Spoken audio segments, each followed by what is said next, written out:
Assalamualaikum warahmatullahi wabarakatuh. Waalaikumsalam warahmatullahi wabarakatuh. Apa kabarnya? Baik. Selamat pagi. Pagi. Alhamdulillah, dengan semangatnya kalian telah menjawab salam dari Bapak. Semoga tetap semangat sampai di akhir pembelajaran pada hari ini. Anak-anak, sebelum kita masuk ke pembelajaran hari ini, sebaiknya kita berdoa. Silakan untuk ketua kelas untuk memimpin doa. Marilah teman-teman kita berdoa menurut agama dan kepercayaan masing-masing. Berdoa mulai. Anak-anak, untuk hari ini kita akan mempelajari tentang pengukuran, tetapi sebelum itu silakan kalian isi link absen yang sudah Bapak bagikan. Kalau sudah, kita lakukan saja materi kita hari ini. Untuk materi hari ini adalah materi tentang pengukuran mekanik. Nah, kalau materi sebelumnya kalian sudah belajar tentang bisnis otomotif, ya. Di situ banyak sekali bisnis di otomotif, termasuk bisnis jual beli. Ada juga bisnis untuk perbaikan mobil, ya. Itu sudah terangkum dan tentang kewirausahaannya di situ. Nah, hari ini kita akan belajar tentang pengukuran mekanik, yaitu pengukuran jangka sorong. Nah, tentunya anak-anak, kalian sudah mempelajari tentang pengukuran ini di waktu SMP dulu, di pelajaran MIPA mungkin, ya, masih ingat. Nah, di pelajaran MIPA tersebut kalian sudah pernah mengukur sesuatu, ya, satu benda ataupun yang lainnya. Nah, pada hari ini kita akan mempelajari jangka sorong. Tujuan pembelajaran kita nanti di akhir pembelajaran kalian akan mampu mengidentifikasikan bagian-bagian, ya, dari jangka sorong, apa itu bagiannya dan fungsinya. Terus nanti kalian bisa mengukur dengan alat ukur jangka sorong dan menganalisis hasil pengukurannya. Nah, untuk penilaian pada hari ini, penilaian hari ini akan dilakukan, yaitu penilaian sikap, penilaian kinerja nanti akan dilakukan pada saat kalian praktik, dan nanti ada di akhir pembelajaran akan dilakukan penilaian berupa evaluasi yang akan dikerjakan di akhir pembelajaran ini. Yang Bapak ingin tanyakan, seberapa penting penggunaan alat ukur dalam kehidupan sehari-hari? Ada yang mau jawab? Ya, silakan, Nak. Baik. Menurut Banyak, saya, ya? Pak, penggunaan alat ukur dalam kehidupan sehari-hari itu sangat penting. Contohnya seperti kita mau membeli pakaian, kita harus menentukan ukuran yang cocok untuk badan kita, Pak. Jadi kita harus menggunakan alat ukur untuk mengukur badan kita. Dan seperti contohnya lain, celana dan sepatu, Pak. Ya, semua itu merupakan alat ukuran. Ya, bagus Ya. sekali. Tangan untuk baik. Pengukuran itu sangat penting. Pengukuran itu sangat penting di kehidupan sehari-hari. Karena beberapa profesi, ya, hampir seluruh profesi yang ada di kehidupan sehari-hari itu menggunakan alat ukur. Nah, alat ukur yang digunakan itu ada nanti alat ukur mekanik, nanti ada alat ukur elektrik. Nah, untuk hari ini kita menggunakan alat ukur mekanik. Ya, itu alat ukur mekanik itu ada jangka sorong, ada mikrometer, ada dial indikator, ada dial box indikator, dan lain-lain, masih banyak lagi. Nah, untuk yang pertama kita akan menggunakan alat ukur jangka sorong atau vernier caliper.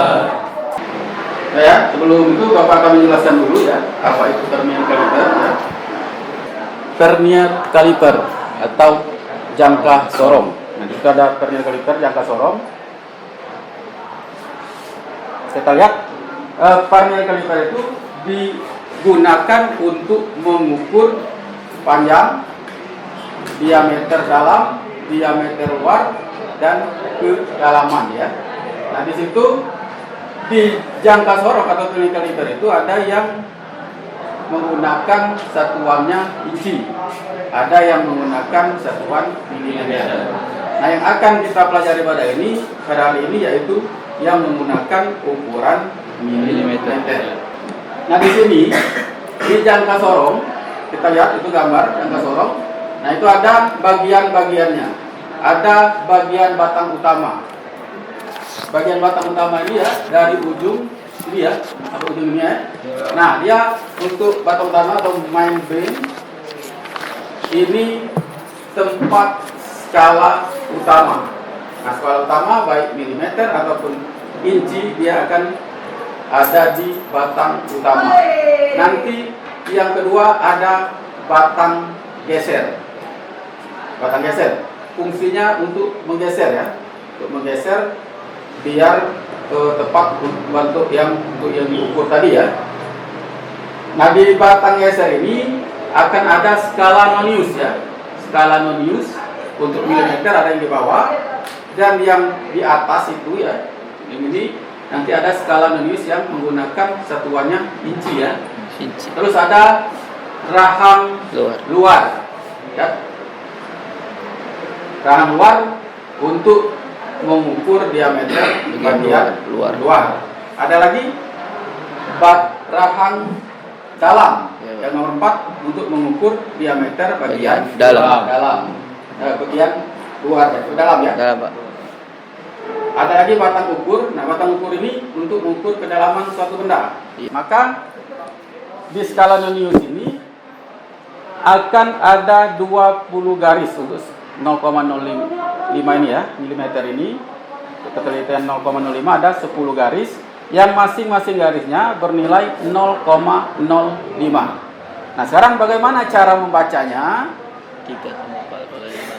Nah, ini patokan yang pertama yang kamu harus lihat itu 0 di skala nonius. Untuk membaca skala utamanya, kita lihat patokan 0 di skala nonius ini. Berarti kalau kita tekankan lagi di sini, dia berada di 3, 1, 2, 3. Berarti 3 ya untuk skala utamanya 3. Dan untuk pembacaan skala nonius, nah itu untuk skala nonius, itu yang kamu harus perhatikan yaitu garisnya yang paling sejajar antara skala utama dengan skala nonius. Kamu pilih garis yang paling sejajar di sini. Masih ada yang belum mengerti? Bapak Arab sudah mengerti semua ya? Ya. Nah, kalau sudah mengerti, kita lanjutkan lagi ya. Ini jangka sorongnya ya. Nah, sebelum menggunakan jangka sorong, pastikan jangka sorongnya dalam keadaan bersih. Ya, bersih. Kenapa? Karena tingkat ketelitian kita itu di milimeter. Apalagi kita seorang mekanik ya, tidak seperti tukang bangunan. Kalau tukang bangunan, bangunan misalkan kurang 5 cm bisa diganjal dengan barang yang lain ya, misalkan dengan kayu ditambah dengan apa ya. Nah, kalau kita tidak bisa, kita ada toleransinya ya. Itu sangat kecil, 0,01 atau 0,02 toleransi dalam kita mekanik ini ya. Makanya setiap sebelum mengukur kita harus pastikan alat ukur dan benda yang akan diukur itu bersih. Makanya kita sediakan ya, kita lap dulu ya. Dan pastikan juga angka ini di angka 0 ya. Tahu kalibrasi dulu ya. Setiap pengukuran kita kalibrasi dulu. Sudah pas belum? Ini di angka 0. Sudah pas? Sudah ya? Nah, sudah pas. Kalau sudah pas baru kita menggunakan pengukuran. Nah, Bapak contohkan misalkan Bapak ukur di pena Bapak ya. Berarti yang kita ukur diameter apa? Luar. Diameter luar. Berarti menggunakan Diameter dalam. dalam. Nah, pastikan kalau sudah nanti dikunci. Nah, bisa bacakan untuk Bapak ini.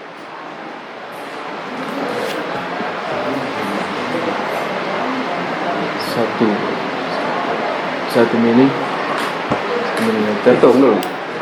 sama skala skala noniusnya 10,10 milimeter. 10,10 10 mm. Lihat. Ya. Tepat sekali. Tangan untuk penilaian. Ini ya. Berarti kalian sudah mengerti. Kita lanjutkan untuk hari ini. Kalian akan diberikan suatu pengukuran ya nanti dan menganalisisnya. Yang pertama nanti kopling ya. Nanti ya kopling dan lock silinder ya nanti ya. Kalian ukur per kelompok. Kelompok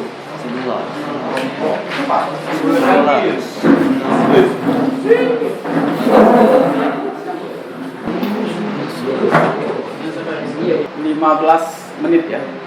15 menit kalian mengerjakan.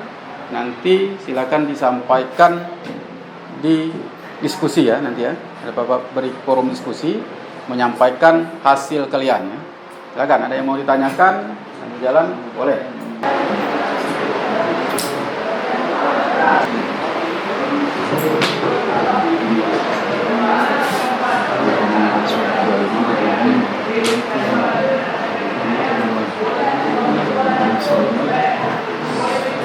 Silakan kelompok 1. Belum selesai? Silakan.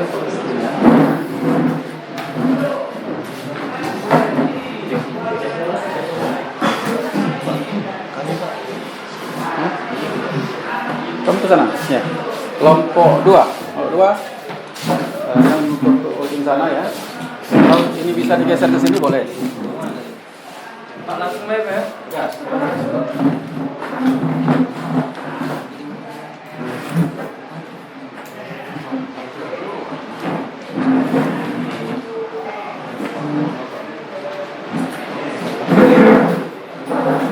Kalau yang kopling sudah selesai ya nanti kamu ke sini ya. Yang ini ke sini ya.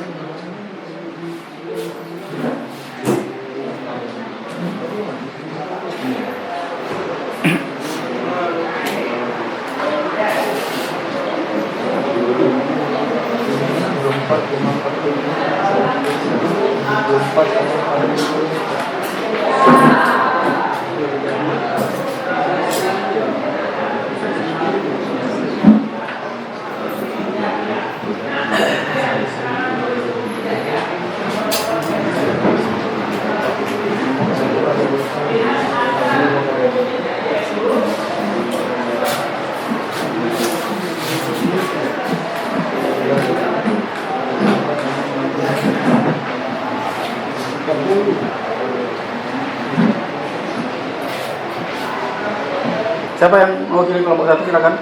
Nanti kelompok 1 kelompok lain yang menanggapinya ya. Akan berdiri yang mewakilinya, nanti dibacakan hasilnya ya, Pak. Di LKPD kamu itu ya.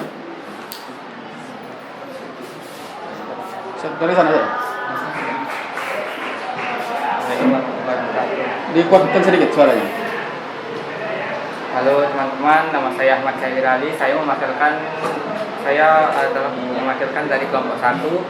Saya akan menyaksikan dari hasil diskusi kami.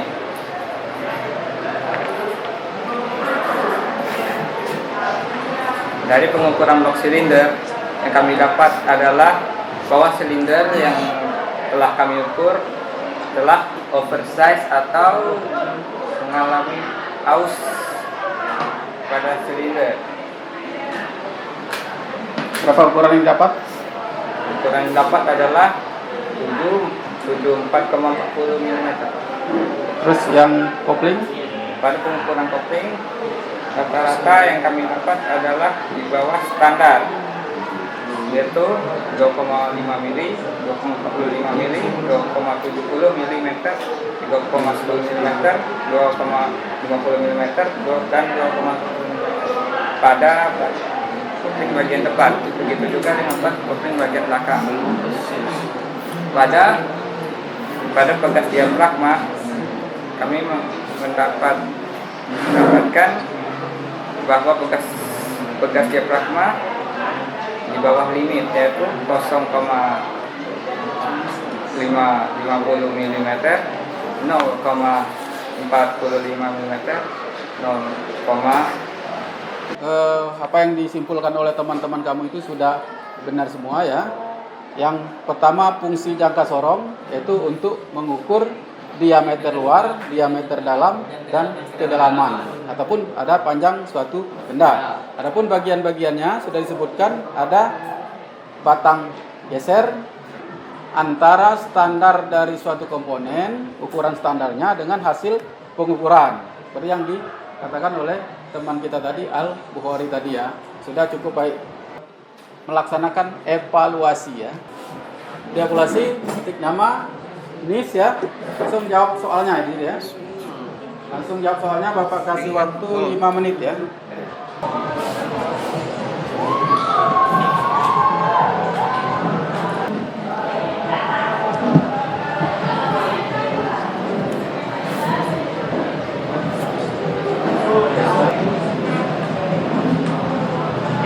Nah, silakan kirim ya. Kalau sudah selesai kirim. Saya Bapak. Dan anak, Bapak sudah cukup waktunya untuk evaluasi ya.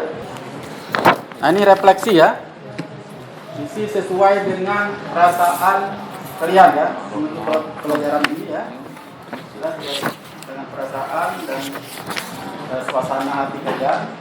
Untuk selanjutnya ada penugasan akan Bapak kirim juga di via WhatsApp ya, grup kita ya. Nanti akan Bapak kirimkan untuk dikerjakan di rumah dan dikumpulkan di minggu depan ya. Nah, sebelum kita mengakhiri pembelajaran, silakan salah satu dari kalian, ketua kelas ataupun wakil, untuk memimpin doa ya. Silakan. Akhiri pembelajaran hari ini, berdoa menurut agama dan kepercayaan masing-masing. Doa mulai.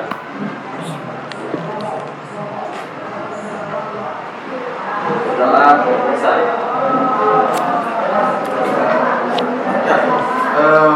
Ucapkan terima kasih. Bapak ini, wassalamualaikum warahmatullahi wabarakatuh. Waalaikumsalam warahmatullahi wabarakatuh.